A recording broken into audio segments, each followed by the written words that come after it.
¿Qué pasó? Listo, listo. Listo.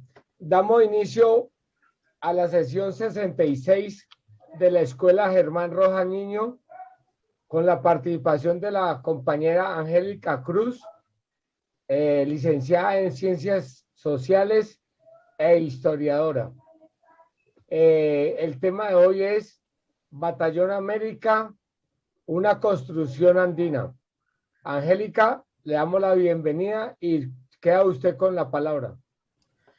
Hola Mauricio y hola con todos, muchas gracias, saludar a toda la gente del M que me ha hecho posible reconstruir estas historias y a los amigos y a los colegas que se animaron a venir a acompañarme el día de hoy. Mauricio, ¿puedo compartir pantalla? Usted puede hacer, usted tiene el mando. Gracias.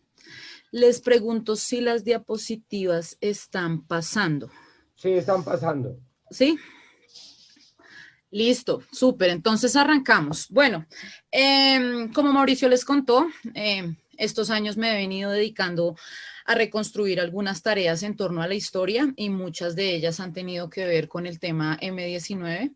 He tenido la oportunidad de compartir con muchos de ustedes y de crecer de la mano con otros tantos, lo cual celebro mucho. Ha sido una experiencia muy bonita. Además de ello, en la actualidad me encuentro adelantando estudios de maestría y el tema de tesis que me convoca es particularmente este del Batallón América. Como todos sabemos, el Batallón América fue una experiencia que protagonizaron 4 organizaciones guerrilleras a finales del año de 1985. Para empezar, quisiera apuntar algunos elementos de contexto, centrarme específicamente en la década del 80. Cuando pensé esta presentación, tuve varias inquietudes frente a cómo abordarla, porque por un lado mi tesis va en un momento preliminar y por el otro está la disyuntiva de si abordarlo temporal o espacialmente, porque de igual forma los procesos tanto en Ecuador como en Perú, de donde vienen 2 de las guerrillas que conforman el Batallón América, son de igual forma complejos y determinantes para entender este proceso. En líneas generales, sobre la década del 80, cabe resaltar la política hegemónica de Estados Unidos que se implanta desde el año 81 con el inicio de la era Reagan, quien va a desplegar una política antiterrorista manifiesta en su máxima expresión en los conflictos de Irán e Irak que se extienden de 1980 a 1988. Por el otro lado, la Unión Soviética en el año 85 otorga el liderazgo a Mikhail Gorbachev, bajo cuyo mandato se darán los procesos de Glasnost y Perestroika, que posteriormente acompañados de las movilizaciones en torno a la caída del muro de Berlín, darán lugar a la disolución de la década del 80. Así iniciamos estos años y así los terminamos. A nivel regional, en América Latina, cabe resaltar las 2 situaciones que se estaban dando. Por un lado, en el cono sur tenemos unas guerrillas que fueron muy activas en los años 70, pero que a finales de esa década fueron diezmadas por procesos de represión y de dictaduras en estos países. Para la década del 80, Argentina se encuentra todavía en un contexto de dictadura. En el año 82 se enfrenta a la guerra de las Malvinas contra Gran Bretaña y en el año 83 logra el retorno a la democracia con la elección de Raúl Alfonsini. Sin embargo, quedan interrogantes sobre qué pasó en esos años de represión y una de esas muestras de esos interrogantes es la movilización que hacen las madres de Plaza de Mayo. Por su parte, en Chile, de igual forma, ellos estaban viviendo la dictadura protagonizada por Augusto Pinochet, que en el año 86 sufre un atentado, lo cual va dando muestras del descontento social sobre estas dinámicas y que en el año 88 se concretará con ese referéndum que dirá no a la continuidad del gobierno de este personaje. Por su parte, contrariamente, en América del Centro se están dando otras dinámicas. El coletazo o la influencia que recibe esta región a causa del triunfo de la revolución sandinista en el año 89 hace que una serie de movimientos armados crezcan, haya nuevas alianzas y nuevas mimetizaciones. Este es el caso del conflicto en El Salvador, del Frente Farabundo Martí de Liberación Nacional, y estos dos conflictos, Nicaragua y Salvador, serán determinantes e influenciarán mucho a nuestras militancias andinas en los años 70 y 80. Por su parte, también Guatemala en el año 82 logra la Unidad Nacional Revolucionaria de Guatemala, esa que se aglutinan guerrillas en torno a ello, y firmará la paz hasta el 96. Honduras, por su parte, lo que constituye es un lugar de influencia norteamericana, en donde a través de golpes de estados y juntas militares se logra un rol del país hegemónico en la región. Por su parte, también es de interés el caso de Panamá, que a inicios de la década del 80 todavía está bajo el mando de Omar Torrijos y su propuesta de la revolución panameña, pero que tras ese accidente aéreo del año 81 y las convulsiones que hay en el país en los años siguientes, luego dará lugar a la dictadura de Manuel Noriega, y esa será la que marcará toda la década del 80 en Panamá.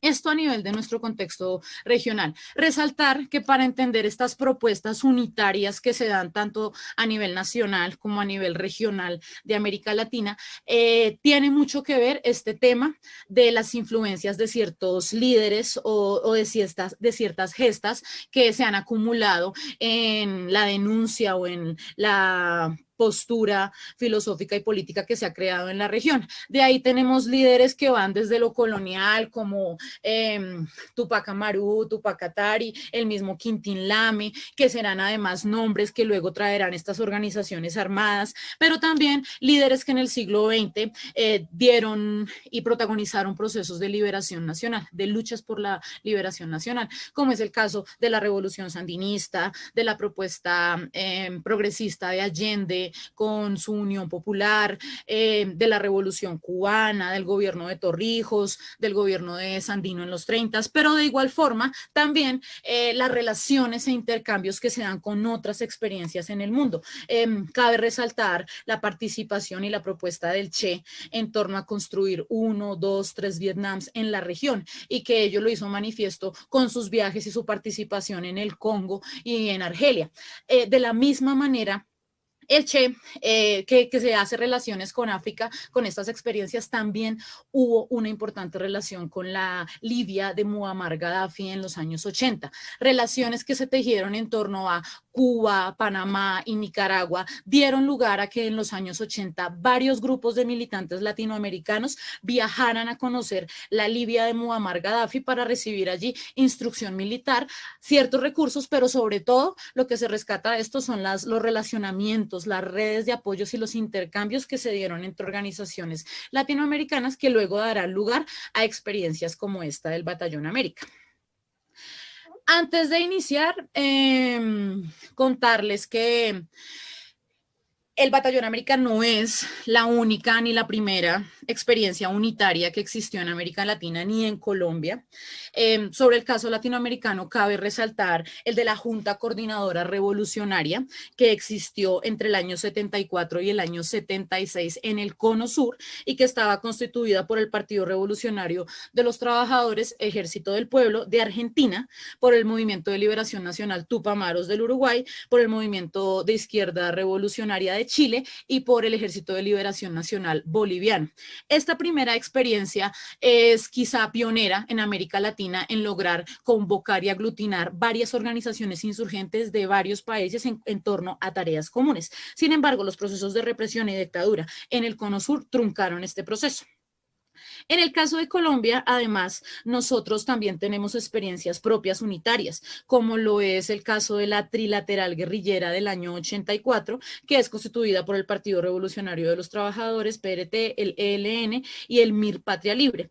Posteriormente, en el año 85, se dan los primeros acercamientos que darán lugar a la constitución de la Coordinadora Nacional Guerrillera, de la cual participan el M-19, el EPL, el ELN, el Movimiento Armado Amado Quintín Lame, el Partido Revolucionario de los Trabajadores y el Frente Ricardo Franco.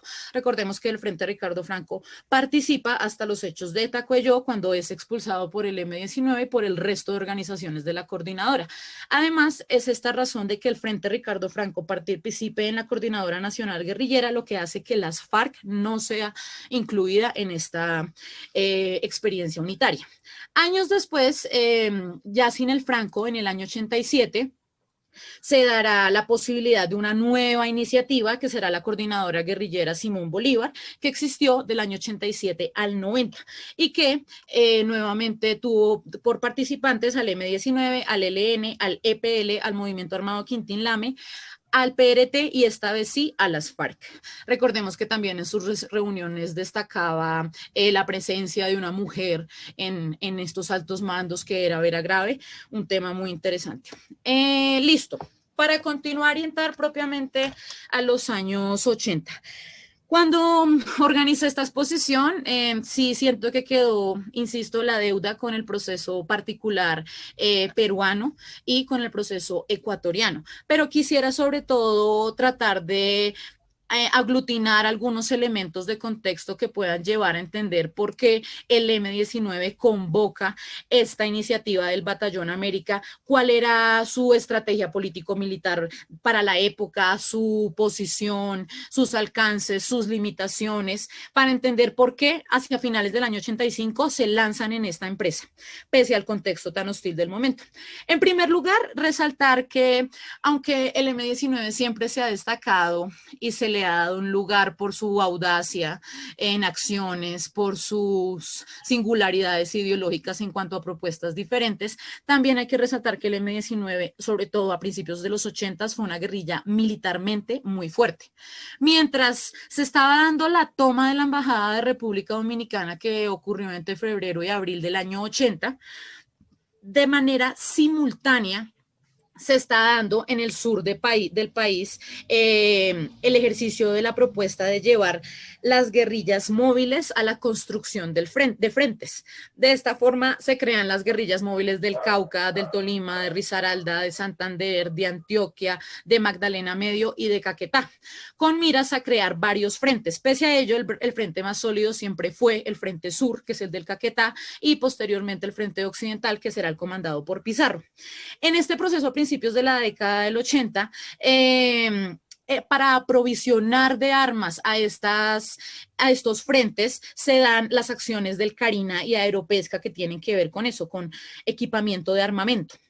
También recordar los hechos del Chocó del año 81, en donde muere José Elmer Marín y Carmen Salondoño, entre muchos otros excombatientes. En paralelo, se da una de las primeras acciones que son fundamentales para comprender por qué hay una escalada armada del M-19, y es la toma a la ciudad de Mocoa. Esta es la primera toma a una capital de intendencia. En su momento, Putumayo era todavía una intendencia, y esta acción del 11 de marzo del 81, que es comandada por Jaime Bateman, genera ese primer hito. Posteriormente ocurrirá el 14 de marzo del 84 la toma a una ciudad capital departamental, que es la toma de Florencia, en donde tiene amplia participación Boris Gustavo Arias Londoño.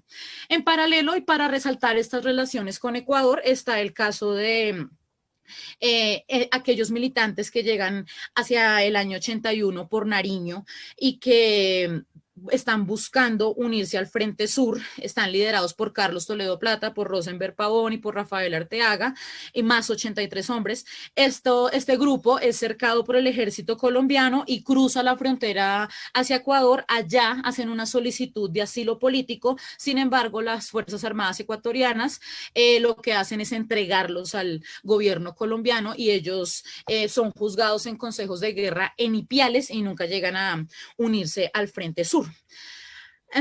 Y esto además es paradójico porque se da en el gobierno de Jaime Roldós, que en Ecuador para su momento se consideraba una propuesta diferente, alternativa, y más porque estaba iniciando. De esta manera, este es el contexto de ganar posiciones, de aumentar su estrategia político-militar del M-19, pero sobre todo en zonas rurales, hacerse fuerte militarmente para los primeros años de los 80s. Para el año 83, luego de la muerte de Bateman, hay cierto replanteamiento en cuanto a las estrategias y al objetivo de la organización. Y este replanteamiento ahonda en 3 puntos: en la unidad guerrillera, en aglutinar masas y en el equipamiento de armas. Para ello, las séptimas y la octava conferencia además dan un giro fundamental en hablar del tema de la democracia como bandera y en la propuesta de una lucha por una Colombia democrática y libre. En este mismo marco estamos viviendo la amnistía propuesta por el gobierno de Turbay, que da lugar a una comisión de paz que es presidida por John Agud de los Ríos. También el M-19, en el marco de estas propuestas de paz propuestas por Belisario, genera ciertas reuniones con él. Una se da en Madrid en el año 83, la otra se da en México en el año 84, todas ellas buscando aunar a esa propuesta de paz, la cual se logra concretar hacia finales de agosto del año 84 con las firmas de un acuerdo en El Obo y Corinto. Estos acuerdos lo que buscaban era darle un lugar a estos movimientos armados, legitimidad y reconocimiento social, y además, obviamente, un cese al fuego y una suspensión de acciones. Lo que veremos es que esto no ocurre, que por el contrario, aunque se firma dicho acuerdo y el M-19 entra en tareas es de profundizar su estrategia de unidad guerrillera. Aparecen en ese contexto los boletines internacionales que fueron de circulación en español y en inglés mensuales y que buscaban tratar la problemática internacional. En paralelo, lo que se va dando es una ruptura de esa tregua. Por un lado, hacia finales del año 84 ocurre el cerco al campamento de Yarumales, en donde se encontraba Carlos Pizarro con más de 70 hombres, más los que llegan luego, que se adhieren desde la experiencia de Corinto. Este cerco, que por el ejército fue denominado como Operación Garfio y por la historiografía del M-19 es denominada como la Batalla de Yarumales, fue una confrontación muy importante. Inclusive se dice que es de las más representativas después de la guerra con el Perú del año 1934, porque fue una confrontación en que el M-19 resistió muchísimos días. Inclusive aquí se abandona la estrategia de guerra de guerrillas y de una lucha agazapada para empezar a hablar de ganar posiciones. Se empieza a hablar de una lucha de posiciones. Ya entrando al año 85, después de la batalla de Yarumales y de que esto se logra negociar y se traslada los militantes hacia Los Robles, se da la propuesta de la novena conferencia. Allí lo que se buscaba era generar un Congreso Nacional por la Paz y la Democracia abierto que convocara a amplios sectores de la sociedad. Sin embargo, el mismo gobierno desautoriza la realización de este evento y, aunque se realiza, es notoria cuál es la posición del gobierno y de las Fuerzas Armadas. De esa manera, en este marco se empiezan a dar una serie de hostilidades tanto de parte de las Fuerzas Armadas como del escalamiento del accionar del M-19. Por un lado, el 31 de marzo del año 85 ocurre el asalto al campamento de Pradera, en donde está Boris. El 11 de marzo, el M-19 denuncia esta acción diciendo que hay una virtual ruptura de la tregua que se hace manifiesta en los asesinatos de Río Negro, en la agresión del ejército a Pradera, en los allanamientos y detenciones a la gente que estaba participando de los campamentos urbanos de Cali, el atentado al padre Guillard y la lentitud y no presencia de la comisión verificadora en todos estos episodios. En el mismo mes de abril se van a dar las tomas a los municipios de Caloto y Toribío, que se hacen además en conjunto con el movimiento armado Quintín Lame y el Frente Ricardo Franco. Estas dos guerrillas surgen en el año 84, tienen la misma zona de influencia que es el suroccidente del país, departamentos del Cauca y Valle del Cauca. De ahí que estas acciones del año 84 y 85 de municipios de estos dos departamentos sean en constante alianza entre estas tres organizaciones. En mayo se da un choque entre la compañía Mariscal Sucre y las Fuerzas Armadas. También se derriba un helicóptero artillado y se dan los primeros acercamientos con lo que será la Coordinadora Nacional Guerrillera. Para finales de mes, en Cali ocurre el atentado militar a un bus del batallón Pichincha y además el ataque con granada a Navarro Wolf. Para el siguiente mes, para junio, aunque ya estaban funcionando y se estaban gestando acciones desde los campamentos de paz, empiezan las persecuciones, allanamientos y desalojos a estas iniciativas. Para el 20 de junio se había convocado un paro cívico y es allí donde Pizarro en un comunicado señala que se declara oficialmente rota la tregua y que se pasa a ejecutar acciones ofensivas. Ello debido a las continuas violaciones de cese al fuego por parte del gobierno y a de las Fuerzas Armadas y a las indefiniciones del gobierno al respecto del respeto a lo pactado en el acuerdo. Para finales de junio, entonces empiezan las actividades bélicas de forma abierta, se dan las tomas de Herrera Tolima, Pizarro queda al mando de la compañía Héroes de Yarumales. En julio se da la toma del municipio de Río Frío por la compañía Héroes de Florencia de Boris. En julio también en Cali ocurren los combates en barrios populares, en donde ya los campamentos de paz pasan a transformarse, a transitar a otras figuras que van a ser las milicias, posteriormente conocidas como milicias bolivarianas. Y este primer semestre de 1985 se cierra con el asesinato también en confrontaciones de Iván Marino Ospina en el barrio Los Cristales de Cali. Allí, luego de la muerte de Iván Marino Ospina, cuando asume la comandancia de Álvaro Fayad, hay un replanteamiento que lleva a la consecución de la campaña de Pie Colombia, una campaña que buscaba reactivar las fuerzas del M-19 y escalar sus acciones. Allí es donde toman lugar los campamentos y toman importancia porque estos no van a desaparecer, sino que tomarán nuevas formas de milicia con estructuras propias y con lo que allí se dominó en esas experiencias como hechos de gobierno. Estos campamentos existieron principalmente en Cali, Bogotá y Medellín. Para septiembre ocurre un combate entre la compañía Mariscal Sucre con el pelotón del batallón Ayacucho. También ocurre en Las Brisas, que es entre el límite entre el Valle y el Cauca, una nueva propuesta de unidad entre el M-19 y el Frente Ricardo Franco, la cual se ratifica el 10 de septiembre y se crea la Fuerza Conjunta M-19 Frente Ricardo Franco con las tomas de Corinto, Miranda y Florida. Para finales del mes de septiembre se da el asalto al camión de leche aquí en Bogotá, conocida como la masacre del suroriente. Por aquí está nuestro compañero Freddy, que tiene este libro que se editó el año pasado, que se llama Tomad y Bebé, todos muy invitados a leerlo porque él reconstruye este episodio de forma muy rigurosa. Para el mes de octubre, por un lado está el ataque al batallón de ingeniería Cisneros, que es comandado por el Vencio Ruiz, y también el atentado a Rafael Zamudio Molina, quien era en su momento el comandante máximo del ejército. Este es el contexto previo a los hechos de noviembre, que este noviembre se inicia con la toma y retoma del Palacio de Justicia, en donde el M-19 ejecutó la operación Antonio Nariño por los derechos del hombre, que pretendía convocar a un juicio público al presidente Belisario Betancur por la ruptura de todo este proceso de acuerdo que hemos visto, que nunca se cumplió en la práctica y que siempre tuvo una voluntad de las Fuerzas Armadas independiente. Por su parte, la reacción de las Fuerzas Armadas a la toma del Palacio fue la retoma, en donde se ejecutó la operación Rastrillo, que consistía en tierra arrasada, que implica el exterminio total de quienes se encontraban en el edificio. Esto posteriormente se replicará en la experiencia de Siloé a finales del mismo mes. Para este mismo mes de noviembre se da el asesinato de Luis Monroy en combates, que era el líder máximo del movimiento armado Quintín Lame. También se da la muerte de Ricardo Lara Parada como parte de esas dinámicas de purgas internas dentro de guerrillas. Eso es el caso del ELN.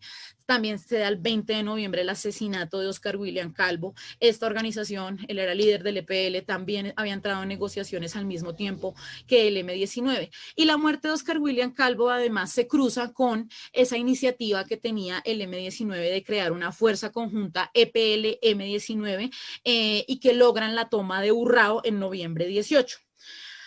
Para finales de noviembre, como les contaba, ocurre el cerco militar en barrios de Cali, la operación Navidad Limpia, que es ejecutada por el Ejército, la Policía y el DAS, y en donde el sector principalmente afectado fue Siloé, y las milicias bolivarianas que allí quedaban del M-19. Se registran al menos 30 muertos y más de 70 detenidos.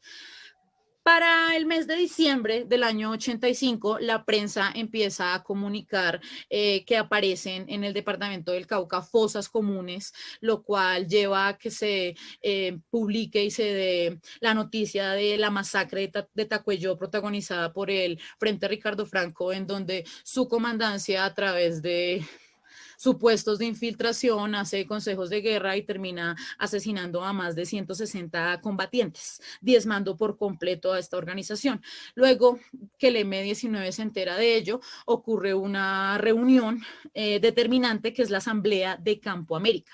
Esta asamblea es un punto nodal, ocurre el 20 de diciembre, ocurre en el departamento del Cauca y uno de sus temas principales es discutir qué está pasando con estas organizaciones, pero además inaugurar lo que será la experiencia del Batallón América. Aquí tenemos un poquito más de imágenes de ese contexto del año 85. Ahora, sobre el Batallón América. Como les conté, es una iniciativa que reúne a 4 organizaciones guerrilleras, 2 son colombianas, el M-19 y el Movimiento Armado Quintín Lame. El Movimiento Armado Quintín Lame es del año 84, su zona de influencia fue el Cauca. Ellos sus antecedentes tienen que ver con unas formaciones de autodefensas campesinas e indígenas a finales de los 70 y con persecuciones de las que fue víctima el CRIC en el marco del robo de armas al Cantón Norte.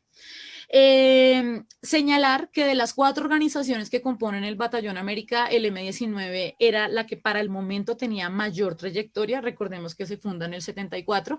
Por su parte, el Alfaro Vives del 84, el Movimiento Revolucionario Tupac Amaru también y el Movimiento Armado Quintín Lame también es del año 84. Entonces, cuando estas 3 guerrillas llegan a la experiencia de Batallón América, apenas llevan unos primeros años de vida pública, puede que muchos más de trayectoria en otras organizaciones. De ahí la importancia de evaluar el caso ecuatoriano y peruano en su individualidad.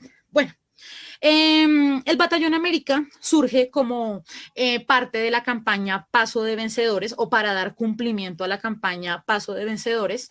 Se reúnen a finales del año 85 en el departamento del Cauca, la primera escuela de oficiales en lo que se llamó Campo Uyuco. Allí se buscaba preparar militarmente a la gente, tanto nacional como internacionalmente, generar una lucha conjunta y homogénea. Para ello se evaluaban las experiencias individuales que traía cada organización.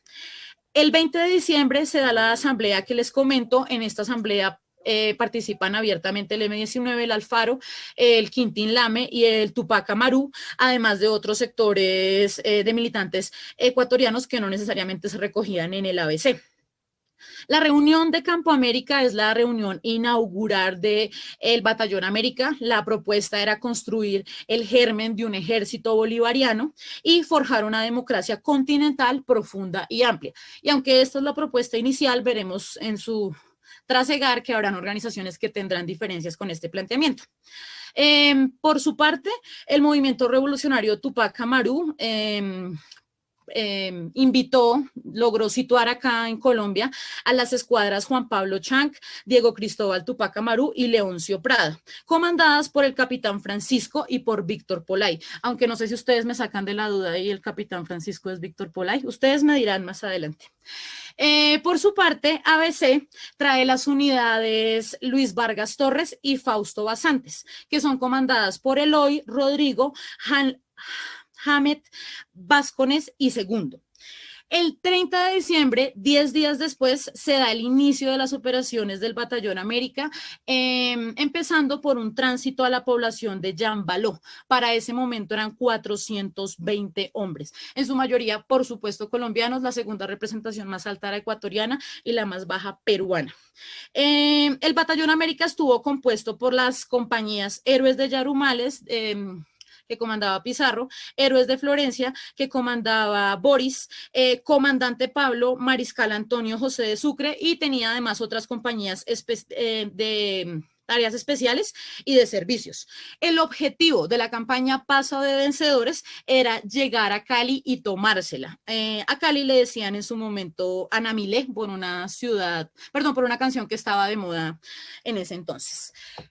El año 86, como les cuento, este inicio de operaciones ocurre el 30 de diciembre del año 85, entonces entrando al año 86, el 1 de enero, logran llegar a Yambaló, Cauca, dando cumplimiento a la campaña Paso de Vencedores. El M-19 allí pretende convocar a el Batallón América allí pretende convocar a un Congreso Nacional que asuma tareas políticas y militares para construir esa propuesta de la que se había hablado en Los Robles sobre ser gobierno. El 4 de enero se reúnen en Campo Polígono y hacen prácticas y ejercicios militares y se inicia el ascenso al Páramo de las Moras. Para el 6 de enero se reúnen en el Cabildo de San José. El 13 de enero arriban a la parte oriental de Silvia. Se da una toma militar frustrada porque las Fuerzas Armadas habían llegado previamente a la región porque ya sabían de la presencia del Batallón América. Para el 19 de enero ocurre la emboscada a una patrulla del ejército, se reporta que son 20 las bajas del ejército. Para el 21 de enero ocurre un combate en el Cerro de Paramillo y allí ocurre la desaparición de Rafael Arteaga, que fue uno de los protagonistas del robo de armas del Cantón Norte. El 2 de febrero, la compañía de héroes de Yarumales, comandada por Marcos Chalita, embosca un convoy del batallón Rifles en el sitio de Ovejas, sobre la carretera Panamericana. Allí se dicen que hay 14 bajadas de parte de las Fuerzas Armadas. Para febrero, se da la toma de Morales por parte de Pizarro y Boris. Para el 16 de febrero, se dan enfrentamientos en la vereda El Alba del Valle por parte de la compañía Mariscal Sucre versus el batallón Colombia, que estaba haciendo presencia en la región. Ya para el mes de marzo, el 3 de marzo ocurren combates en los montes cercanos a Jamundí, ya se van acercando a la ciudad de Cali, están apenas a 20 kilómetros. Para el 10 de marzo, la compañía Mariscal Antonio José de Sucre, comandada por Libardo Parra, Oscar, avanza de sur a norte en la carretera Panamericana y hace un bloqueo con un bus de servicio público que atraviesan en la vía.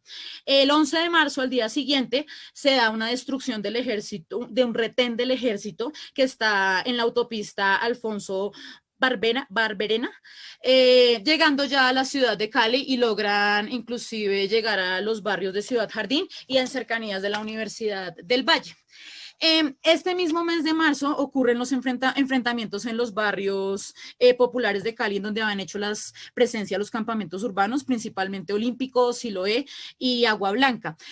Cabe recordar que la idea de la campaña Paso de Vencedores era un sitio a Cali por parte del Batallón América, que iba a estar respaldado por las milicias bolivarianas que desde dentro de los barrios populares iban a través de acciones a llamar la atención de la fuerza pública para que el Batallón América pudiera entrar a la ciudad. Sin embargo, esta comunicación no llegó a los barrios y las acciones que hubo en los barrios fueron aisladas y este objetivo común no se pudo cumplir.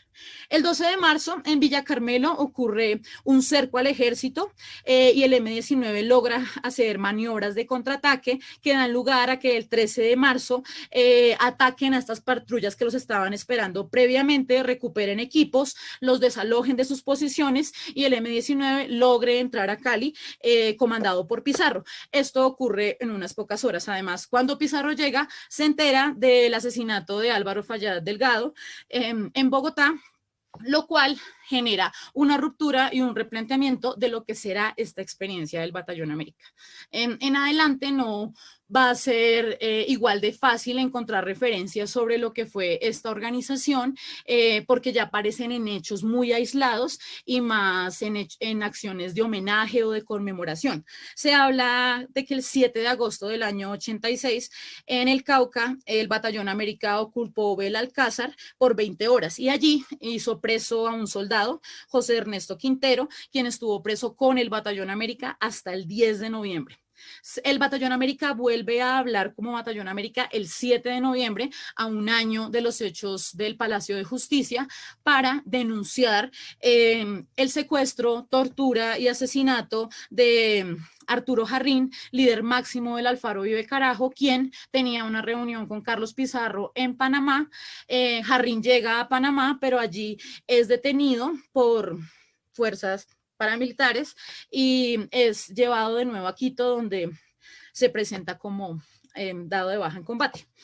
Estas son de las últimas comunicaciones que se tienen del Batallón América en el año 86. Ya vuelve a figurar de nuevo en el año 87, cuando en el marco de la propuesta de paz a las Fuerzas Armadas, guerra a la oligarquía y vida a la nación, el batallón propone propuestas concretas para el Cauca, que tienen que ver en primer lugar con la reconfiguración del plan de rehabilitación gubernamental que se estaba proponiendo para la región en cuanto a planificación y administración de recursos. En segundo lugar, la desmilitarización de las zonas de resguardo indígena, tanto desmilitarización por parte de las Fuerzas Armadas como por parte de las guerrillas que hacían presencia. Y tercero, la participación abierta de todas las fuerzas sociales en ese diálogo que se estaba empezando a gestar con el gobierno de Virgilio Barco. Ya para el año 89, el M-19 hace sus últimas referencias al Batallón América, cuando en una conferencia militar señala que todas sus fuerzas rurales, incluidas milicias y también el Batallón América, deben entrar en un proceso de definición sobre ese último año de lucha. Eso era lo que yo quería contarles básicamente. No sé, Mauricio, si de pronto después de las intervenciones haya un espacio para quizá ahondar en el proceso ecuatoriano y peruano. Sí, Uy, mamita, por Dios, pero qué conferencia, ¿oyó? Fue puerca, habían cosas que se me habían olvidado y usted me las trajo. Felicitaciones, genial.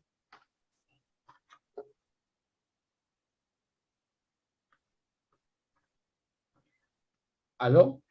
Mauricio, ¿por qué mejor no se sigue para que ella continúe? Porque está muy chévere y para no romper el hilo y luego sí al final. Listo.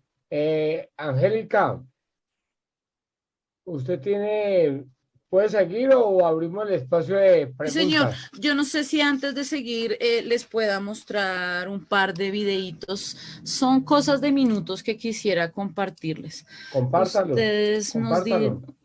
Ustedes me dirán si lo ven. ¿Ahí lo están viendo? Sí. Listo. Entonces ya les cuento lo que les quiero mostrar. Esto es un documental del año 2016, no ha circulado mucho, pero esperemos que empiece a circular e incluye muchos de estos temas que estamos hablando, aunque este documental en particular tiene que ver con Alfaro.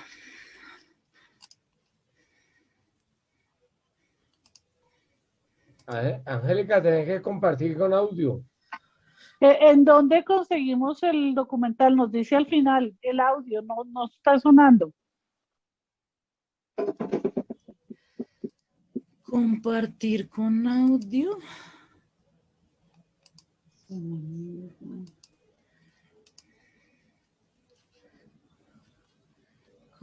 la parte inferior. Listo, creo que ya.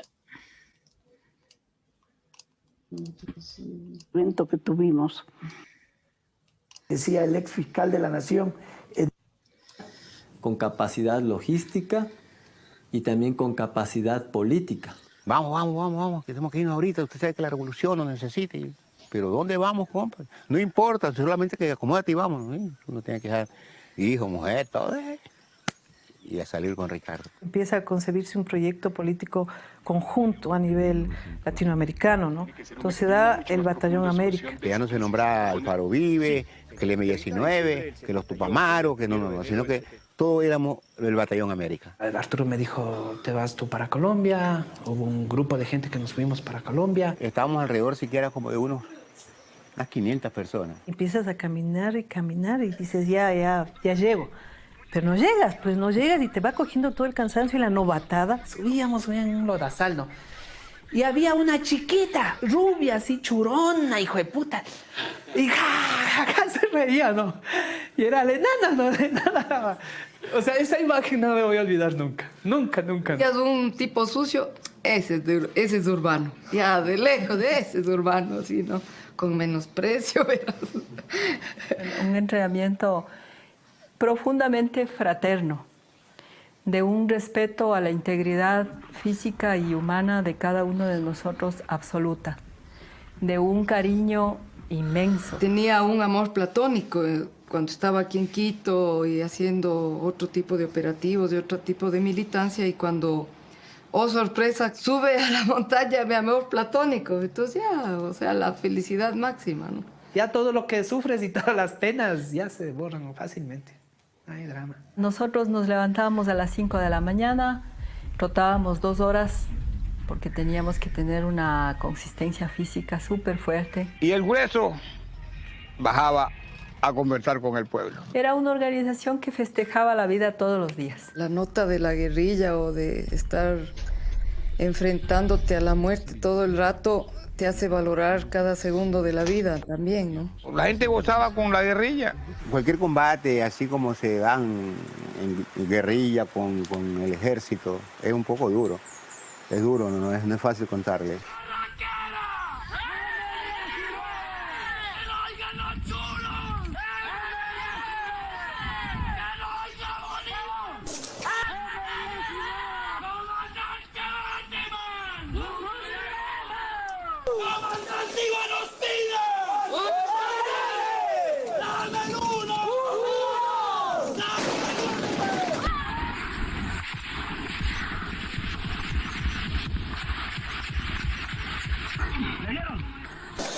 Rato que empezamos a subir, igual, empiezan a oír, ¡paz! Por acá una granada, por acá otra, y vos no sabes qué pasa. Pum, pum, pum, pum, pum. Chum. Ya se reventó el combate, el ejército estaba subiendo. Ese fue un combate muy hermoso, muy rico, donde que nadie se imaginaba, ¿no? Lo que debía de pasar, por eso hay que prepararse para lo peor. De repente siento así, ¿no? Ha estado disparando el avión. Todo el mundo tirarse. Y yo me lanzo y me quedo ensartado en una alambrado. Pero me quedo colgado. ¿Me entiendes? De la mochila, colgado. Colgado la mochila, el fusil colgándome. No, y yo gritaba, pero ¿qué chucha? ¿Quién me va a parar si están dándote bala? Hicimos el ataque, logramos el objetivo, pero en la retirada los soldados que estaban en torno al helicóptero, de los que no teníamos la rutina, reaccionaron. Y al principio se empezaron a disparar entre ellos. Se calla todo así, todo en silencio, nadie decía nada. Y le veo yo a uno que se daba, un tipo que llegaba con su fusil, pero dándose el volantines, así, todo así, hecho el pleno, el man, así, hecho el Rambo. Y se pone atrás de una piedra. Y las balas te suenan. Nos dispararon así, ráfagas y ráfagas y ráfagas, como locos, sin saber por dónde, para dónde, quiénes eran, qué pasaba. ¡Ping! Le disparo y no le doy, loco. Hijo de...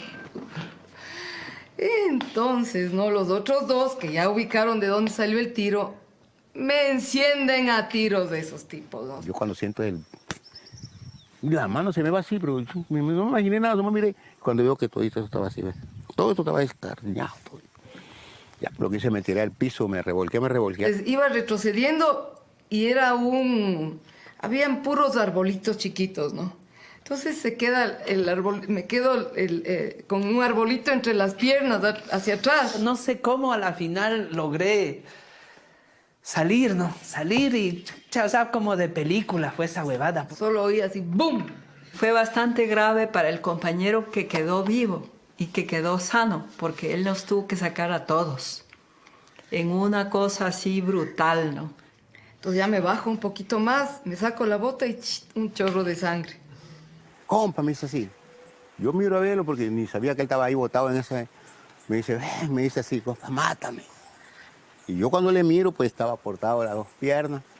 Aquí, pues el tronco, todita está tripazón afuera. Y además ya estaba muriendo. Entonces, por eso me pide, por favor, me dice, compa. Entonces yo le dije como si no le iba a hacer nada. Y bueno, le digo, compa, bueno, nos vemos en la otra vida. Vio la cara y terminó con la vida de él.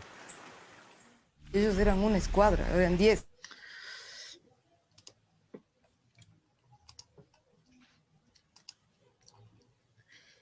Les quería compartir ese y un segundo video y ya.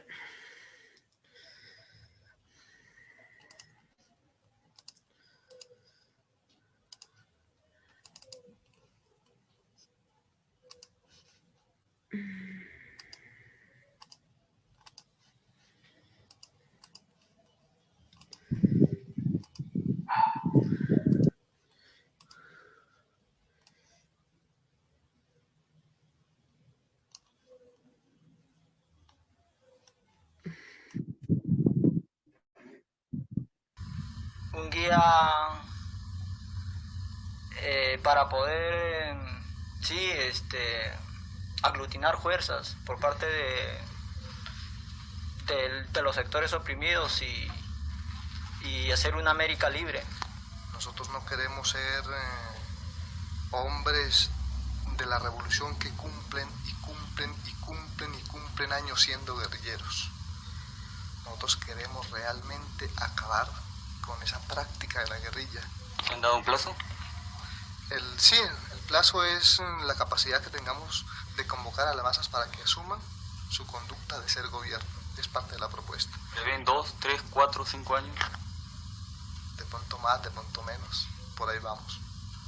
Eso es. Entonces el M en este momento lo que está es en un proceso de cualificación de hombres, de cualificación de sus propuestas, para que la participación de esa gran población que ha estado atenta, que ha estado expectante, se integre a su proyecto, que es el que nosotros representamos, que se integre a su vida, que es la que nosotros queremos defender y resaltar, se integre a su relación económica y social, para que se acabe esa oscuridad del dolor y venga la luz de la felicidad y la ternura.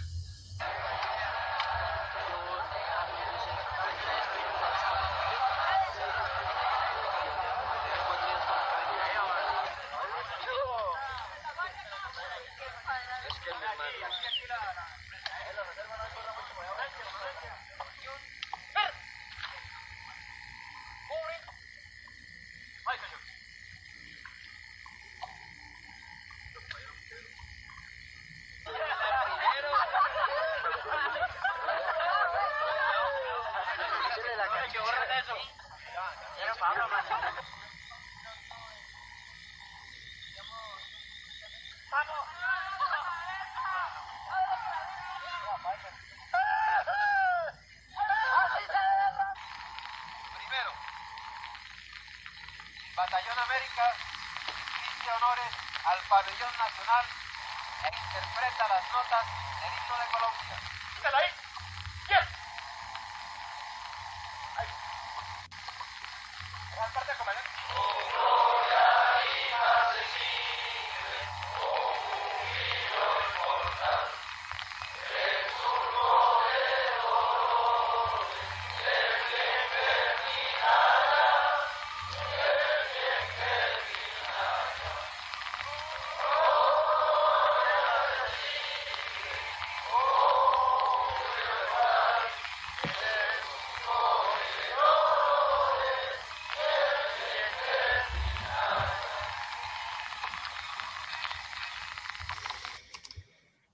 Eso era, Mauricio, muchas gracias.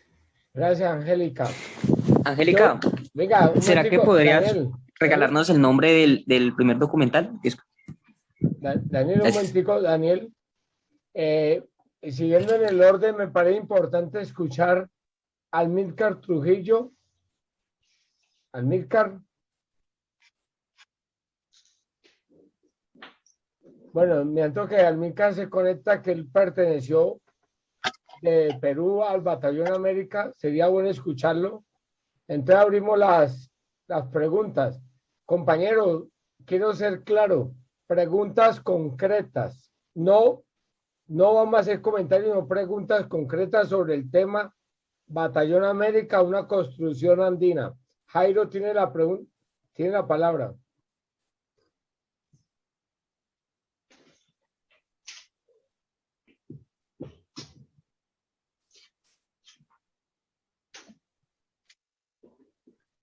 Jairo Rubio. Micrófono. Angélica, muchas gracias por tu aporte. Realmente es satisfactorio encontrarte de nuevo con esos recuerdos. Yo tuve la oportunidad de ser parte de uno de los esfuerzos del Batallón América con las milicias bolivarianas y con ecuatorianos y con peruanos. El par de compañeras que hablan en el video número 1 son, una de ellas se llamaba Karina y la otra creo que era María Fernanda o Fernanda. Pero quiero hacerte como unos aportes, Angélica. Cuando hablas de Yarumales en 1984, hablas de 84 hombres. No son 84 hombres, fueron 84 hombres y mujeres. ¿Sí? Entonces me parece, y en este caso lo reiteras por segunda vez, utilizas el término de hombres, cuando son hombres y mujeres. Entonces, con todo cariño. Segundo, cuando tú hablas de la defensa de territorio, eso se denomina en términos militares defensa de posición. Es decir, es una unidad guerrillera que se instala en un espacio geográfico y lo defiende. Y me parece importante que tú destaques que fue el uso de la ingeniería en la confrontación. Sí, los pozos de tirador, las zanjas de comunicación, los nichos, los sitios donde dormían los compañeros. Entonces es toda una ingeniería sobre el terreno. Lo tercero es que el tema de los robles es un tema muy importante, porque en los robles se define la comandancia, el término de la comandancia de Iván Marino Ospina. Y no sé qué concepto o qué opinión o qué elaboración tengas tú con respecto a esa parte que es tan interesante. ¿Por qué Iván Marino Ospina cesa en su máxima comandancia al M-19 y pasa a ser Álvaro Fallat? ¿Qué es lo que pasa ahí? Si lo puedes manifestar. Lo otro es, Angélica, gracias por decir inaugurar. Inaugurar. Nadie dice inaugurar. Todo el mundo dice inaugurar. ¿Sí? Y tú lo dices en 2 ocasiones y reiteras el uso de la U. Ese U hay que pronunciarlo. Es Jámbalo, no Yam. Es Jámbalo. El Alfaro vive lleva coma. Alfaro vive, coma, carajo. En el video aparece Alfaro vive, carajo. Es como que Alfaro vive fuera un carajo, ¿sí? Y lo que intenta manifestar es que es el carajo o del disgusto, o no sé explicarlo bien en términos gramaticales, pero el Alfaro vive lleva tilde. Angélica, en ese video aparece un negro ecuatoriano. No eran muchos negros los ecuatorianos que estuvieron en el batallón.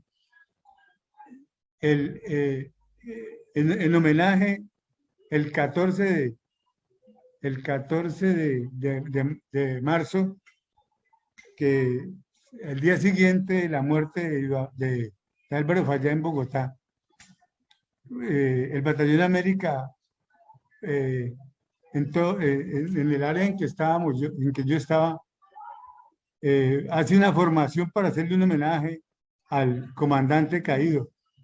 Y hay 3 personas que izan bandera. Jairo Rubio, el negro que aparece ahí, que no recuerdo su nombre, y Chavita. Somos los que izamos las 3 banderas, la bandera del M-19, la bandera de Colombia y la bandera del Batallón América.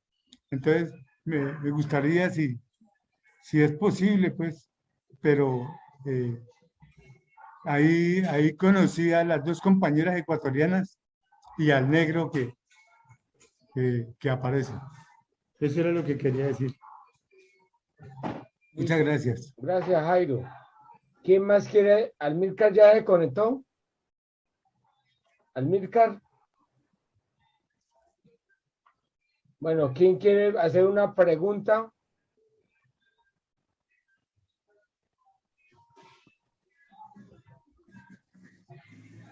A mí me gustaría, bueno, primero que todo, darle las gracias por ese trabajo tan bueno que realizó y preguntarle a ella como persona por qué escogió este tema. Yo también tendría otra pregunta. ¿Puedo? Ahora la hacemos, ya la hace Fabio. ¿La hago ya? No, ahora, espérate que conteste a Consuelo y la hacemos ahora. Ok. Angélica, micrófono. Sí, señor. No, pues juntemos preguntas. Sobre lo de Iván Marinos, no, todas las correcciones que me hace, toda la razón, lo de hombres y mujeres, toda la razón, toda la razón. Y las demás precisiones muy interesantes, ojalá también este espacio se sirva para hacer puentes con ustedes y poder continuar reconstruyendo esa historia más con esos relatos que ustedes traen. Sobre lo de Iván Marino Espina en Los Robles, inclusive también encontraba varias discusiones que se daban luego de la muerte de Bateman por quién debía continuar con esa comandancia después de esa ausencia. Y en un primer momento es Fayad quien continúa, sobre todo en la parte como ideólogo. Sin embargo, vamos viendo cómo a finales del 84 van surgiendo nuevos liderazgos. Este liderazgo de Pizarro con lo de Yarumales es muy notorio. Sin embargo, este tema de Los Robles tiene que ver es con ciertas declaraciones que da Iván Marino Ospina que generan consentimiento con el narcotráfico y que van en contravía con esas mismas negociaciones que él en persona había llevado a cabo con Belisario, tanto en España como en México. Un tema sensible, entiendo que implica su destitución y que lo hacen formar de últimas y que Fayad asume la comandancia, al menos simbólicamente en el evento, pese a que Ospina continuará con el liderazgo hasta su muerte. Eso por un lado. En cuanto a la pregunta de Consuelo sobre el interés por la temática, pues contarles que hace años vengo trabajando temas de este tipo. He trabajado muchos temas, mi tesis de pregrado sobre el proceso de represión política del M-19 en el gobierno de Turbay. Por aquí está mi compañera de tesis, mi mejor amiga, Laura, con ella hicimos ese proyecto en la Universidad Pedagógica, también están disponibles en línea para que lo consulten, hace énfasis en la caricatura política, sobre todo en la del Voz Proletaria, para analizar ese momento de represión. También he tenido la oportunidad de trabajar con ustedes en temas de campamentos urbanos, trabajé con ¿Pero Miguel qué le Reyes. atrajo? ¿Por qué escogió eso? Porque la maestría la estudié en Ecuador. Y ya. Y pues como la estudié en Ecuador, tenía la posibilidad de tener contacto con compañeros ecuatorianos y conocer la experiencia ecuatoriana. Mi maestría es en estudios latinoamericanos y se hizo pertinente ahondar los contextos ecuatorianos con el colombiano y resulta que en esta experiencia se puede. Listo, Angélica. Ya se conectó. Gracias, Angélica. Ya se conectó a Amílcar, que sería bueno escucharlo como protagonista. Amílcar tiene la palabra. Aló, ¿me escuchan? Sí, claro y hágale. Compañeros, buenas noches. Felicitaciones a la expositora, muy buena exposición y todos estos históricos. Quería señalarle de que así conoce Víctor, ¿no? Víctor no estuvo en esa época. Víctor estuvo anteriormente a ello, pero Francisco es otra persona. Lo otro es de que el germen del BAD, pues a mí me parece que es la gesta libertadora de Simón Bolívar, ¿no? Donde aglutinó a muchos soldados de diferentes nacionalidades, inclusive europeas. Y la otra es de la gesta libertadora de San Martín, que vino desde Argentina, donde se incluyen bolivianos, argentinos, los mismos argentinos, los chilenos, los mismos peruanos, ¿no? Me parece que eso es la característica en común, ¿no? De tener varias nacionalidades en un solo ejército. Eso, bueno, sería como un pequeño aporte de mi parte, si es que lo toma presente de la compañera, ¿no? Gracias. Gracias, Amílcar. Tiene la palabra Néstor. Hagamos preguntas, por favor, para que podamos contestar todo. Gracias. No, quería preguntarle a Angélica si es un documento, un trabajo académico el que está adelantando, si ya es un trabajo terminado, si con él adquirió la maestría o es un nuevo documento, pues para saber si hay forma de sugerir algunos hilos conductores para su trabajo o no, ¿sí? o los aportes serían con otra pretensión, no la de como que acabe de perfeccionar la tesis o el trabajo que esté realizando. Quería como saber eso, pues porque yo creo que lo que más le serviría a Angélica en estos momentos es precisar datos o momentos y que sean en lo posible, se ciñan más a la verdadera historia de los acontecimientos, porque también en esas cosas pues se reciben versiones, rumores, pero quería saber eso para saber si más adelante se podría hacer algún aporte. Gracias, Néstor. Compañeros, antes de darle la palabra a Fernando Muñoz, les solicito a todos prender la cámara, por favor.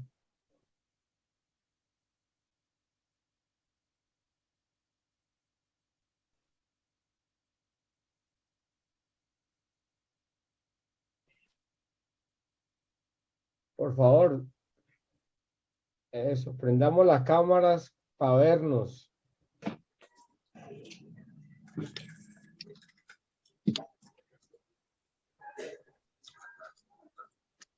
¿Para vernos o para asustarnos de ver lo viejos que estamos? Más o menos algo parecido. Eduardo, Nicolás Eduardo, Melissa, Javier, Alfredo, Néstor, Yamile García y Mile ya la aprendió. Papá Noel, Enrique ya la aprendió. Bueno, ahora sí, Fernando. El Club del Geriátrico. Fernando. Buenas tardes, buenas noches, ¿me oyen? Sí, nítido. Sí, fíjense, no, primero agradecer por la exposición, me parece muy interesante, un recuento, un feliz recuento de muchos años en muy corto tiempo, un muy buen recuento. Hay como tres cosas que yo quisiera como aportar allí muy cortas. La primera es sobre el gobierno de Roldós. Yo oí una vez al comandante Toledo Plata hacer un balance de esa acción y él dice, Roldós no tuvo responsabilidad, no tuvo tiempo.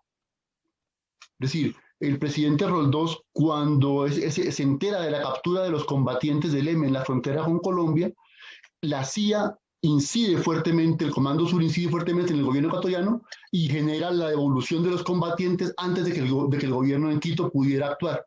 Eso dijéramos como un elemento interesante sobre el tema de Roldós. Sobre el tema de cuando se habla de la acción de captura, orden de captura o ajusticiamiento del general Zamudio, ministro de Defensa. También hay otra orden, y es bueno meterla en la exposición, de la orden de captura o ajusticiamiento del ministro de Gobierno Jaime Castro. Fueron dos acciones casi simultáneas, muy cercanas, que hay que tener en cuenta. La muerte de Toledo Plata, independiente de que estaba retirado de la estructura orgánica, pero dijéramos, era un referente para el EME muy importante. Y ya sobre el tema directo para Batallón América, yo leí una vez una evaluación del comandante Fayad sobre Batallón América, y él decía, tuvimos un problema complejo, y es que el Batallón América era un proyecto integral, no era solamente político-militar, era un proyecto social, económico, cultural, artístico, era un proyecto integral. Y la dinámica de la confrontación lo llevó a dejarlo reducido solamente a la expresión político-militar del batallón. Por lo tanto, dijéramos, todo el potencial de lo que podía desatar la estructura político-militar a nivel social, económico, político y cultural, se queda truncada y queda dependiendo solamente del accionar político-militar, que es el que usted viene desarrollando. Es decir, creo que eso es un elemento que hay que tener en cuenta.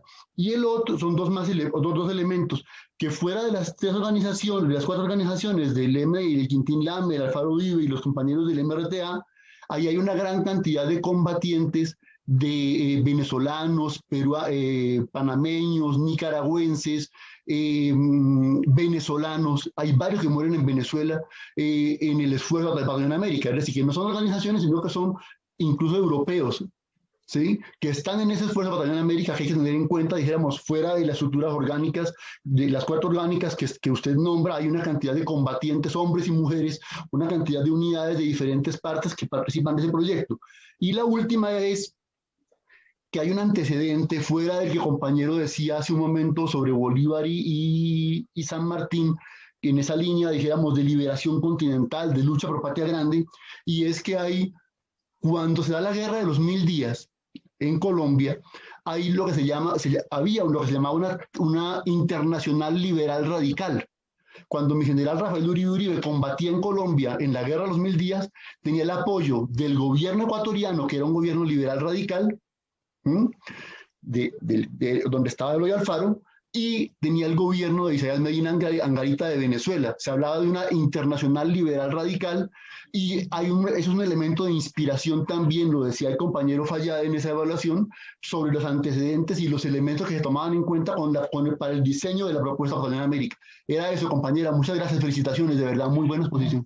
Gracias, Fernando. Tiene la palabra Marta Belén para que Angélica opine de lo que le han comentado. Sí, muchísimas gracias. Es que tenía 2 inquietudes, pero pues ya las preguntas las hicieron los otros compañeros. Quería preguntarle, ella hizo un comentario del 30 de septiembre del año 85 sobre la muerte de los compañeros de la leche, los lecheritos, como nosotros lo llamamos cariñosamente. ¿Su merced me puede recordar el nombre del libro? Y 2, aquí en el sector donde yo vivo, hay un chico que estudia en la pedagógica, y él presentó su tesis también sobre el M-19. Me llama mucho la atención cómo los jóvenes están como inquietos por la historia del M-19, y lo que nos queda claro y concreto es que sí hicimos historia, y tenemos un reconocimiento que a veces muchos ignoramos, pero uno habla con los pelados, con los jóvenes. En la universidad, por ejemplo, en la pedagógica, se hizo un encuentro haciendo reconocimiento a un compañero que fue desaparecido en el año 85, del cual nosotros no sabíamos nada. O sea, yo pregunté quién era el compañero con nombre y todo, y ninguno dio razón. Y fue un compañero que fue desaparecido allá. Entonces quería como hacer ese apunte de cómo los jóvenes están como inquietos en la historia y en lo que realmente el M-19 generó. Es como también una respuesta también como a lo que decía Consuelito. Entonces, como esto, su merced, ¿me puede regalar el nombre del libro, por favor? Fabio. Bueno, yo también creo que se ha dicho todo. Primero agradecer a Angélica, excelente exposición. Valiosísimo en todas sus partes, en lo que tiene que ver con el desarrollo histórico, su contexto, sus antecedentes. Me llamó la atención que en su presentación, Angélica, casi que de las últimas imágenes hay un flyercito, hay un diseñito que dice Batallón América en la batalla de las ideas. Ese diseño es de Sergio, entre otras cosas, de Sergio Serrano. Lo hizo hace un par de años en un momento donde precisamente se recordaba la gesta del Batallón América como una respuesta a un momento que se consideraba continental. Cada rato hay momentos continentales. En esa disyuntiva que Fernando, cuando habla de ese proyecto integral que es el Batallón América, y sobre todo esa dimensión cultural del Batallón América, nos remite a las gestas de hoy y ese debate entre lo que fue el monroísmo y el bolivarismo, ¿no?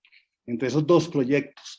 Creo que sería interesante escucharla, qué impactos tuvo el Batallón América a nivel continental, qué proyección vemos hoy, qué podemos retomar para este momento histórico tan bolivariano, por decirlo de alguna manera, o para hacerlo bolivariano, como una respuesta a unas condiciones muy especiales de esta coyuntura, ¿no? O sea, mi pregunta básicamente ahí, habían otras inquietudes, pero ya fueron manifestadas por otros compañeros y compañeras.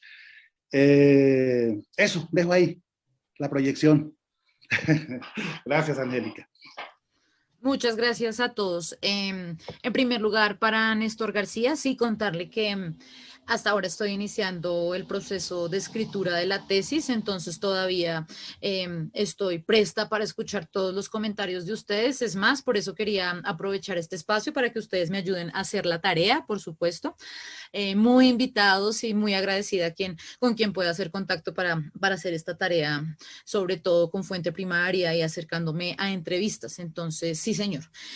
Agradecer los comentarios de Fernando Muñoz sobre la importancia de el gobierno de Jaime Roldós, sobre su postura en el momento, sobre cómo rastrear otras experiencias unitarias en el caso del Batallón América y más aún este tema tan interesante sobre el que hay que seguir ahondando porque no hay muchas pistas de la participación de militantes en esta experiencia de otros países y también de ciertas ofertas que se hicieron a finales de los 80 de otro tipo de organizaciones y movimientos para vincularse a lo que fue el Batallón América.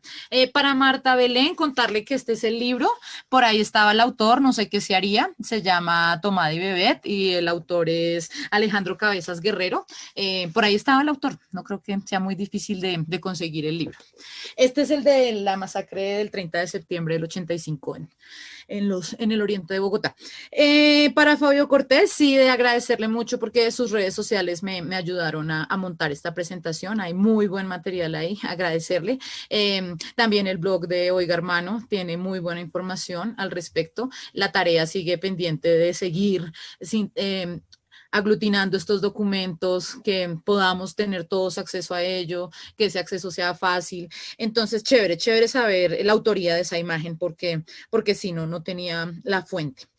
Sobre las conclusiones y los impactos del Batallón América, pues esa es la tarea, en eso estamos tratando de mirar cuáles fueron las implicaciones de la experiencia. Mis intuiciones tienen que ver con resaltarla porque da cuenta del momento andino que se está viviendo en los años 80. Mientras en el Cono Sur estaban en X proceso y en Centroamérica en X proceso, nosotros tenemos unas formas singulares de entender la lucha armada. Nuestras organizaciones y el empuje de esa lucha armada 70s y 80s. Y aquí también tenemos experiencias unitarias. Llama también la atención el tipo de organizaciones que se reúnen. Uno pensaría para el caso del movimiento revolucionario Tupac Amaru que quizá hay una línea más próxima al marxismo-leninismo que podría estar representada en el EPL, pero no, la adhesión se da con otras organizaciones, pese a que el movimiento revolucionario Tupac Amaru argumenta hacia marzo del 86 que no termina de estar convencido de esta idea de la democracia en armas. Queda entonces por rastrear cuáles son esas redes de apoyo que se crearon, que tienen que ver esos liderazgos, esa presencia de Bateman en Nicaragua, en Cuba, en la Libia de Muammar Gaddafi, esa amistad entre Pizarro y Víctor Polay, y esas muchas series de relaciones que se dieron entre dirigentes reconocidos y dirigentes de base que pueden tratar de explicar qué fue lo que pasó en estos años y por qué estas particulares guerrillas terminaron haciendo parte de esta experiencia tan singular. Sería eso por ahora. Esperemos cuando el documento esté listo, por supuesto, ustedes serán los primeros en conocerlo. Muchas gracias por permitirme este espacio. A los amigos que se animaron a venir, mi legión de ángeles clandestinos, no haría nada sin ellos. Muchas gracias. Angélica, quisiera, y si me permiten, sugerirles de pronto el libro de Germán Castro Caicedo. Es un libro donde se cuenta, o sea, es del ELN al M-19, 11 años de lucha guerrillera. Y pues el libro está basado más que todo en una entrevista que realizó Germán Castro Caicedo y creo que ahí podrías encontrar pues alguna información que puede ayudar mucho también en la reconstrucción de todas esas memorias tan interesantes, porque pues esta fue una entrevista que pues, fue publicada, o sea, el libro es de 1980, pero empieza pues una narración desde Jaime Arenas, siendo las 10:30 de la mañana, dice él, del 17 de febrero de 1969, día en que debía ser fusilado por la guerrilla. Jaime Arenas se entregó a un grupo de militares que transitaba por una carretera cerca de Puerto Berrío. un mes más tarde fue trasladado a Bogotá, donde se inicia en su contra un consejo verbal de guerra en el cual se le juzga por el delito de subversión, que ha de concluir transcurrida la segunda mitad del mes de noviembre. Entonces habría terminado la primera etapa de su lucha por las ideas de izquierda que comenzó en los grupos socialistas juveniles Antonio García. Entonces, pues aquí se va narrando todo y es muy interesante pues, la forma como pues también Germán Castro, que ustedes ya saben que pues fue un autor que describió no solamente esas historias del M-19, sino muchas historias de nuestra realidad de Colombia, de nuestras realidades, y las narraba y las describía de una forma que parecía casi una película, como si lo estuviéramos viviendo. Hay una partecita que dice, cuando él llega, dice, póngaselos y no se vaya a mover. Somos del M-19. Relájese, esté tranquilo, que lo vamos a respetar. Le dicen a Germán Castro. Entonces, pues ahí puede encontrar pues un capítulo que es de Jaime Bateman, se encuentra también pues anécdotas de Camilo Torres, anécdotas de, pues se va narrando todo y cómo se fue construyendo, o sea, esos inicios están explicados y narrados de una manera increíble, increíble porque hay diálogos con toda la jerga y con todo lo que se logró reconstruir con base en las entrevistas. Entonces, de pronto, pues le puede servir muchísimo. Es del ELN al M-19, 11 años de lucha guerrillera, por Germán Castro Caicedo. Gracias, Liliana. Néstor, ¿está pidiendo la palabra otra vez? Sí, porque ya con la respuesta de Angélica quisiera, solo puntico, no voy a hacer ninguna reflexión, y solo punto a punto. Yo creo que vale la pena que en su tesis, en su trabajo académico, Angélica hiciera un seguimiento a las conferencias del M, sobre todo la octava y la novena, en la novena. Hablando de Batallón América, ¿sí? Para hablar de Batallón América. También es importante tener como una reseña, pues en lo posible, de los cursos internacionales que tuvo el M, ¿sí? Para ese periodo, para ese contexto, el de Cuba y el de Libia. En el de Libia, en el año 83, ya casi que ese curso de Libia es un curso de Batallón América. Allá estuvieron todas las organizaciones que nombran el Batallón América. Allá incluso yo conocí a Arturo Harris, del Alfaro Vive Carajo, y yo lo volví a ver a él en la novena conferencia de los Robles. O sea que allí en la novena conferencia tuvo que haberse discutido esto del Batallón América.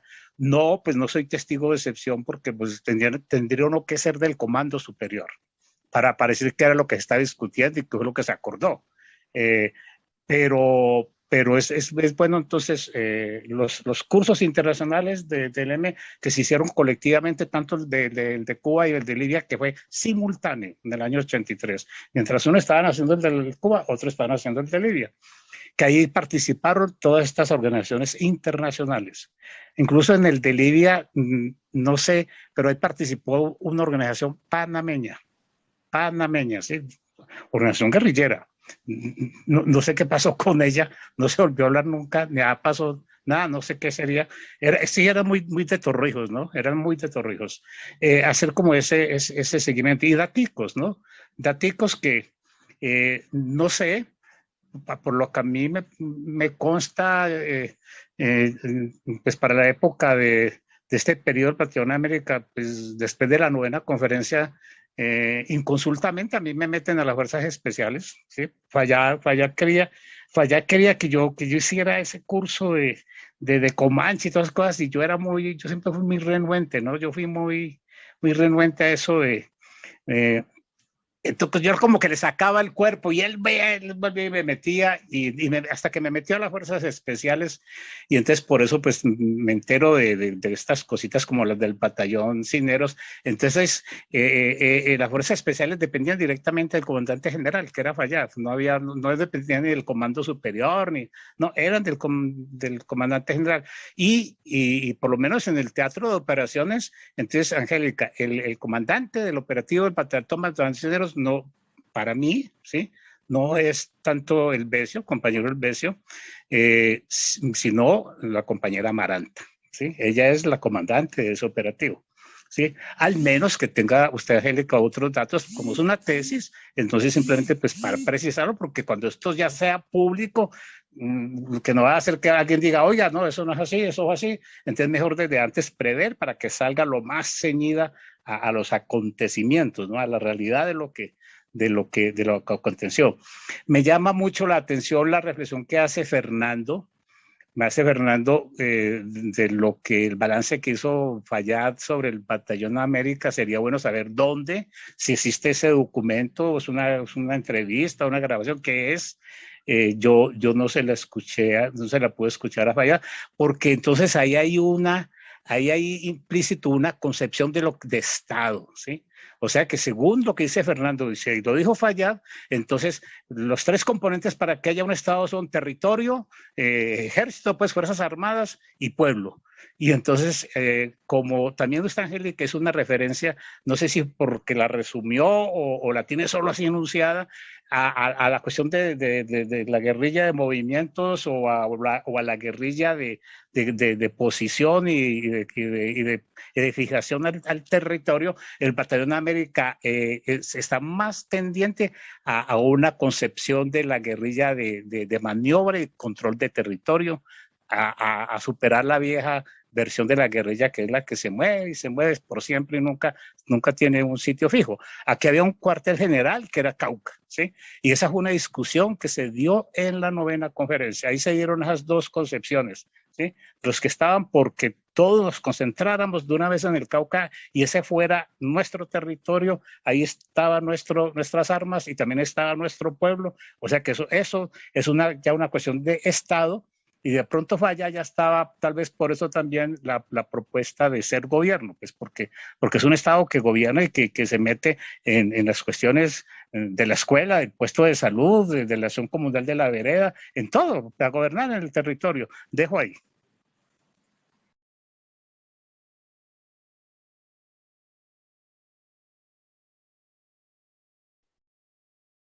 Sí, Angélica, bueno, primero, ¿quién tiene otra pregunta? O si no, para que Angélica cierre el tema.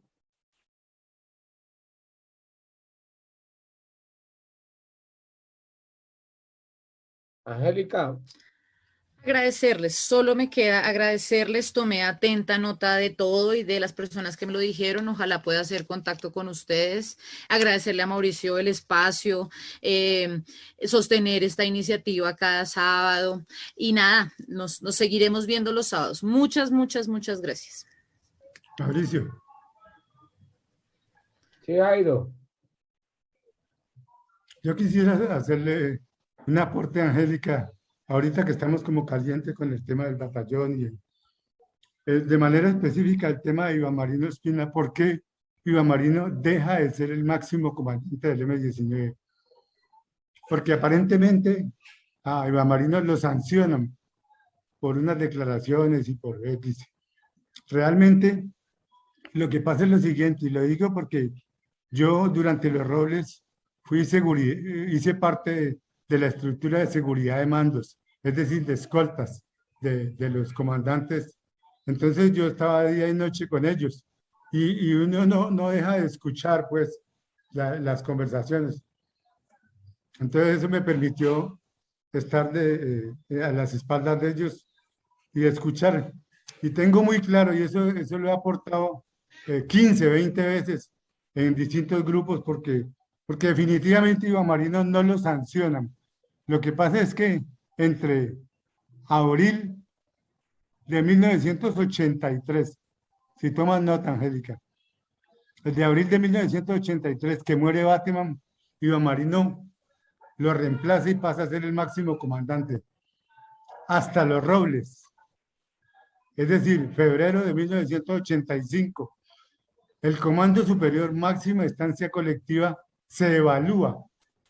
Son 10, 11, 12 compañeros, hombres y mujeres, porque ahí está Vera. Ellos se evalúan y llegan a la conclusión de que el mejor evaluado durante ese periodo es Álvaro Fallat. Por lo tanto, pasa a ser el comandante. Por mejor evaluado, no por sanción a Iván Marino, no porque lo ponen a formar de último. Él es el que dice en su discurso, que yo tuve el honor de estar en sus espaldas el día del discurso. Si tengo que formar de último, lo hago, pero a mí me respetan. Entonces, es una evaluación democrática, tremendamente democrática, que toma una organización guerrillera, el evaluar a sus comandantes, a su comando superior, y determinan que el mejor evaluado en ese periodo es Álvaro Fallat. Por lo tanto, pasa a ser el máximo comandante. Y Álvaro Fallat, en su análisis, determina de que el M-19 es una organización que no puede ser dirigida por un solo hombre, es decir, por él, o por un solo comandante. Y se determina conformar el mando central, que son los famosos 5, en su orden: Álvaro Fallat, Carlos Pizarro, Gustavo Arias Londoño, Iván Marino Espina y Antonio Navarro Bol. Esos son los 5 que conforman Comando superior. el mando central. La segunda instancia es el Comando Superior, que siguen siendo. Creo que ahí asciende Libardo Parra, ahí estaba Germán Rojas, ahí estaba Otero Cifuentes, estaba Gerardo Quevedo Cobos, en fin. Chalita. Hay otra gran cantidad de compañeros, pero entonces la razón, Angélica, es la evaluación que se hace de un periodo de abril del 83 a febrero del 85. Eso era lo que quería aportar. Gracias, Jairo. Angélica, cierra el tema. ¿O ya lo cerró? Sí, solo me queda agradecerles y desearles buena noche de sábado. Entonces, damos por Muchas gracias, Angélica. Muchísimas gracias, Angélica. Enriquecedora todos los aportes y el trabajo que estás realizando.